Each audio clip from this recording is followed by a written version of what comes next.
আসসালামু আলাইকুম এভরিওয়ান। আজকে আপনাদের মাঝে আমি ডিফারেন্ট একটি রেসিপি নিয়ে হাজির হয়েছি। আজকে আমি আপনাদের সাথে শেয়ার করব ইলিশ মাছের পাতুরি রেসিপি, তাও আবার একদম সিম্পলভাবে। কথা না বাড়িয়ে চলে গেলাম আমাদের মূল ভিডিওতে।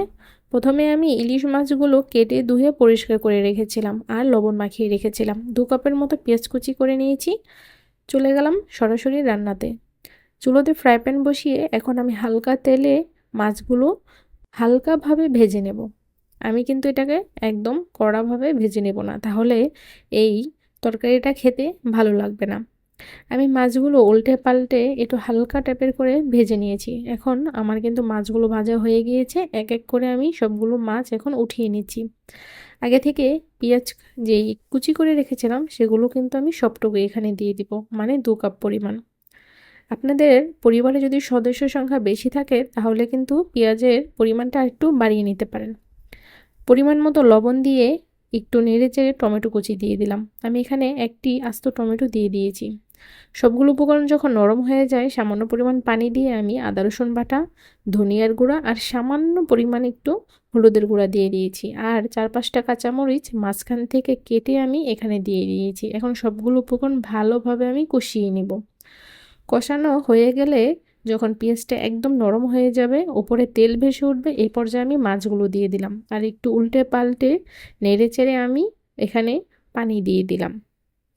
পানির পরিমাণটা একদম অল্প দেওয়ার চেষ্টা করবেন। আমি কিন্তু এখানে অল্প পরিমাণের পানিই দিয়েছি। এখন নেড়েচেড়ে মিক্স করে তরকারিটা যেন খেতে আরেকটু মজা লাগে বা ভালো লাগে, সেজন্য কিন্তু আমি এখানে একটু সামান্য পরিমাণে লিকুইড দুধ এখানে অ্যাড করেছি। এটা অপশনাল, আপনারা চাইলে দিতে পারেন বা স্কিপ করে নিতে পারেন। আমার রান্নাটা কিন্তু অলমোস্ট কমপ্লিট। আমি জিরার গুঁড়ো দিয়ে আমি কিন্তু রান্নাটা নামিয়ে নিব চুলো থেকে আর ঠান্ডা করে পরিবেশন করে নেব মজাদার ইলিশ মাছের পাতুরি রেসিপি। এই ইলিশ মাছের পাতুরি রেসিপিটা কিন্তু আমি খুব সহজ এবং সিম্পলভাবে ঘরে থাকা সামান্য কিছু উপকরণ দিয়ে আপনাদের সাথে প্রেজেন্ট করার চেষ্টা করেছি। আশা করছি আমার এই রেসিপিটা আপনাদের কাছে খুবই ভালো লাগবে। আসছে সামনে ঈদ, আর ঈদের মধ্যে কিন্তু স্পেশাল আইটেম হিসেবে এই ইলিশ মাছের পাতুরি রেসিপিটা আপনারা আপনাদের বাসায় ডাইনিং টেবিলে রাখতে পারেন। সো আশা করছি আমার ভিডিওটা আপনাদের কাছে খুবই ভালো লাগছে। যদি ভালো লেগে থাকে অবশ্যই বাসায় একবার হলে ট্রাই করবেন, তারপরে দেখবেন জাদু। মানে হচ্ছে আপনাদের বাসায় 2 দিন পর পর আপনাকে রিকোয়েস্ট করবে এই আইটেমটা তৈরি করে বাসায় খাবারের তালিকায় রাখার জন্য।